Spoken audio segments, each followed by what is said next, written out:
നമ്മുടെ കയ്യിൽ പൈസ കുറവാണ്, 20 രൂപയേ ഉള്ളൂ എങ്കിലും വയറ് നിറച്ച് ഭക്ഷണം കഴിച്ച് പോകാനുള്ള ഒരു സ്പോട്ട് നമ്മുടെ എറണാകുളത്തുണ്ട്. എറണാകുളത്ത് നോർത്ത് റെയിൽവേ സ്റ്റേഷനിൽ നിന്നും 100 കിലോമീറ്റർ മാറിയാണ് ഈ ഫുഡ് സ്പോട്ട് വരുന്നത്. എറണാകുളത്ത് വരുന്ന ആരും പട്ടിണി കിടക്കരുത് എന്ന കൺസെപ്റ്റിൽ തുടങ്ങിയതാണ് ഇത്. തുടക്കത്തിൽ 10 രൂപ റേറ്റ് ആയിരുന്നു ഊണിന് വന്നിരുന്നത്. ഇപ്പോൾ 20 രൂപ റേറ്റ് ആണ്. ഊണിന്റെ കൂടെ 4 കൂട്ടം കറികളാണ് വരുന്നത്. സ്പെഷ്യലായിട്ട് ചാള ഫ്രൈ ആയിരുന്നു അന്നുണ്ടായിരുന്നത്. ഞങ്ങൾ പോയത് 2 മണി ടൈമിലാണ്, അതുകൊണ്ട് തന്നെ തീർന്നിട്ടുണ്ടായിരുന്നു. 11 മണി മുതലാണ് ഊണ് അവൈലബിൾ ആയിട്ടുള്ളത്. ഫുഡ് എനിക്ക് അടിപൊളിയായിട്ട് തന്നെയാണ് ഫീൽ ചെയ്തത്. 20 രൂപയ്ക്ക് വെർത്താണോ എന്ന് നിങ്ങൾ തന്നെ കണ്ടിട്ട് പറഞ്ഞോളൂ. നമ്മുടെ കേരളത്തിൽ ഒരു നേരത്തെ ഫുഡ് പോലും കഴിക്കാൻ പറ്റാത്ത എത്രയോ ജനങ്ങളുണ്ട്.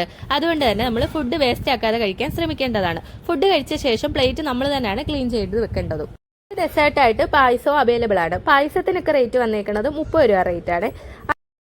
ഇതിന്റെ ലൊക്കേഷൻ വന്നേക്കുന്നത് എറണാകുളം നോർത്ത് റെയിൽവേ സ്റ്റേഷനിൽ നിന്നും 100 മീറ്റർ മാറി കൊച്ചി നഗരസഭ സമൃദ്ധി. വീഡിയോ ഇഷ്ടപ്പെടുവാണെങ്കിൽ പേജ് ഒന്ന് ഫോളോ ചെയ്ത് സപ്പോർട്ട് ചെയ്യാനും മറക്കല്ലേ.